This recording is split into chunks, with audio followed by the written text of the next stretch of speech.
V malej dedinke pod vysokým hradom žil chlapec menom Adam. Nebol ani najvyšší, ani najsilnejší, pravdu povediac, bol najmenší zo všetkých chlapcov v dedine. Mal však niečo, čo ostatným chýbalo, odvahu a obrovské sny. Každé ráno, keď sa na hrade ozýval zvuk trúb a rytieri vychádzali na nádvorie, Adam sa díval cez plot. Pozoroval, ako sa trblietajú ich brnenia, ako cvenžia meče a ako cválajú na svojich koňoch. Vždy si v duchu hovoril: jedného dňa budem stáť medzi nimi, jedného dňa aj ja budem rytierom. Keď to raz povedal nahlas, dospelí sa len smiali. Adamko, ty sotva zdvihneš vedro s vodou, nie je to ešte meč? Smial sa kováč. Najskôr vyrastieš, hovorila mu suseda, a potom možno, ale teraz si ešte príliš malý. Adam však nepočúval, mal svoje sny a tie boli silnejšie než všetky posmešky. Z palice si urobil drevený meč, z hrnca prilbu a z plachty plášť. Každý deň trénoval za dedinou, sekal do trávy, odrážal neviditeľných nepriateľov a skúšal bojové postoje, ktoré videl u skutočných rytierov. A keď sa unavený vracal domov, vždy si predstavoval, že raz príde deň, keď niekto zaklope na jeho dvere a povie: Adam, teraz je tvoja chvíľa, potrebujeme rytiera a ty si ten pravý. Adam síce bol malý, ale jeho srdce bolo väčšie ako celé dedinské námestie. A práve to bolo to, čo raz zmenilo jeho život navždy. Jedného slnečného rána si Adam zobral svoj drevený meč a rozhodol sa, že pôjde trénovať hlbšie do lesa. V dedine už všetci poznali jeho hry a smiali sa mu, keď sa oháňal palicou, ako by odháňal neviditeľných obrov. A Adam chcel mať pokoj, len on a jeho rytierstvo. Les bol tichý, iba vtáky si štebotali svoje piesne. Adam si našiel malú čistinku a začal mávať mečom, predstieral, že bojuje so zlým čarodejníkom. Há, a teraz ťa porazím, zakričal a urobil obrovský výpad. V tom však začul niečo zvláštne. Nebol to rev medveďa ani praskot konárov. Bol to smiech, hlasný, dutý smiech, ktorý sa ozýval medzi stromami. Adam sa strhol, v lese predsa nemá čo smiať sa takto nahlas. Schoval sa za strom, nakúkol spoza kmeňa a skoro mu vypadol meč z ruky. Na zemi sedel drak, mal šupiny, dlhý chvost a veľké pazúry, ale vyzeral čudne. Z chrbta mu trčalo iba jedno krídlo, druhé akoby nikdy nenarástlo. Chvost mal nakrivo a keď otvoril papuľu, namiesto strašného revu sa ozvalo he he he he a drak sa rozosmial tak, že mu tiekli slzy. Adam nevedel, či sa má báť alebo smiať s ním. Ty si drak? Spýtal sa opatrne. Drak sa ešte chvíľu chichotal a potom prikývol. Som drak, ale nie celkom. Všetci mi hovoria polovičný drak, lebo som na poli drak, na poli neviem čo. Nemám dve krídla, neviem lietať a namiesto revu sa len smejem. Nikto sa ma nebojí, všetci hovoria, že som na nič. Adam urobil krok bližšie. Vieš čo? Ja som tiež malý a všetci si myslia, že nikdy nebudem rytierom, ale verím, že aj malí dokážu veľké veci. A možno aj ty dokážeš byť hrdinom, aj keď si iný.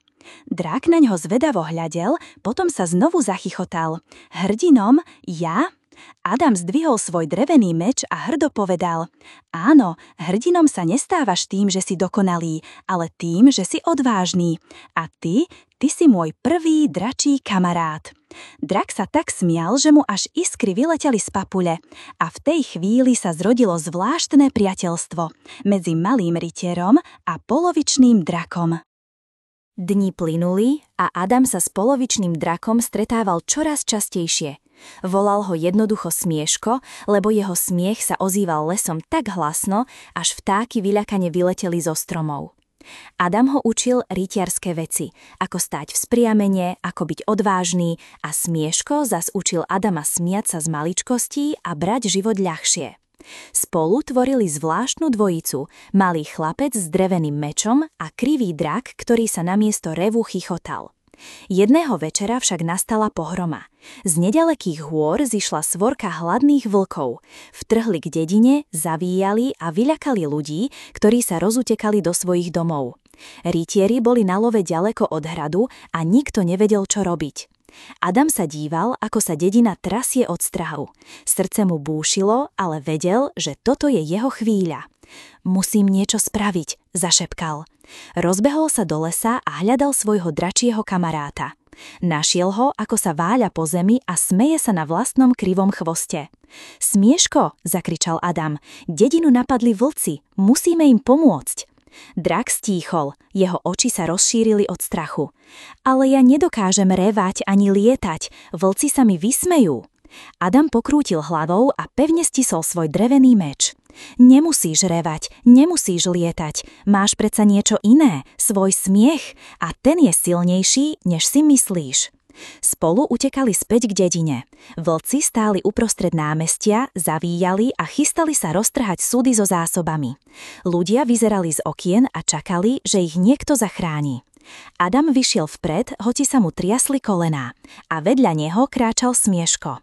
No tak, kamarát, ukáž im, čo vieš, zašepkal mu Adam. Smieško sa nadýchol, otvoril papuľu a he. Jeho smiech sa rozľahol tak silno, že sa zem otriasla. Vlci sa zdesené pozerali jeden na druhého. Ešte nikdy nepočuli draka, ktorý sa namiesto hrozného revu rozosmial ako 100 trúb. Niektorí vlci začali cúvať, iní sa zakolísali a nakoniec sa celá svorka svitím rozutekala späť do lesa. Dedina stíchla. Potom sa odrazu ozval potlesk, výkriky a radostný smiech. Ľudia vybehli z domov, tlieskali Adamovi a Smieškovi a niektorí sa dokonca smiali spolu s drakom. Adam cítil, ako mu srdce rastie pýchou. Urobili to. On, malý rytier a jeho polovičný drak dokázali zachrániť celú dedinu. Keď vlci zmizli v tmavom lese, námestie ostalo tiché. Všetci dedinčania sa dívali na Adama a Smieška, na malého chlapca s dreveným mečom a na krivého draka, čo sa ešte stále pochechtával s otvorenou papuľou. Najprv nikto neprehovoril. Potom sa ozvalo dieťa. Hurá! Adam zachránil dedinu! A ako by to bol signál, celé námestie sa rozozvučalo potleskom a výkrikmi. Ľudia vybehli zo svojich domov, obkľúčili Adama a jeho dračieho priateľa. Kováč, ktorý sa mu kedysi smial, že je príliš malý, ho zdvihol na ramená a zvolal. Odteraz nie si Adamko, odteraz si náš malý rytier. A deti sa medzi tým hrnuli k Smieškovi. Najprv sa báli dotknúť jeho šupín, ale keď sa drak začal smiať tak hlasno, že sa báľal po dlažbe, začali sa smiať spolu s ním. Zrazu už nebol strašidelný tvor, ale kamarát, ktorý vedel rozosmiať celú dedinu. Starosta vystúpil dopredu a povedal: Dnes ste nám ukázali, že hrdina nemusí byť veľký ani dokonalý. Hrdina je ten, kto má odvahu, aj keď sa bojí. A tak, ako je Adam naším malým rytierom, tak Smieško je naším polovičným drakom, ktorý je úplný práve tým, že je iný. Od toho dňa mala dedina nových hrdinov. Adam sa ďalej učil, aby sa raz stal skutočným rytierom, no už teraz ho ľudia oslovovali s úctou. A Smieško? Ten býval pri dedine a jeho smiech bol každú noc počuť až na hrad. Namiesto toho, aby sa mu ľudia posmievali, začali ho mať radi. A keď prišli cudzinci a pýtali sa, prečo je v dedine tak veselo, dostali jednoduchú odpoveď. Pretože tu žije malý rytier a jeho polovičný drak. Jeden má malú postavu a veľké srdce, druhý krivé krídlo a veľký smiech a spolu nás chránia lepšie ako celé vojsko. Odtedy, keď Adam v noci zaspával, usmieval sa. Vedel, že jeho sen sa splnil. Stal sa rytierom. A Smieško, ktorý sa vždy považoval za nedokonalého, našiel svoje miesto ako najvtipnejší a najodvážnejší drak, akého kto poznal. A tak sa každý večer nad dedinou niesol smiech, nie desivý rev, ale smiech, ktorý zahnal strach a pripomenul každému, že aj inakosť môže byť darom.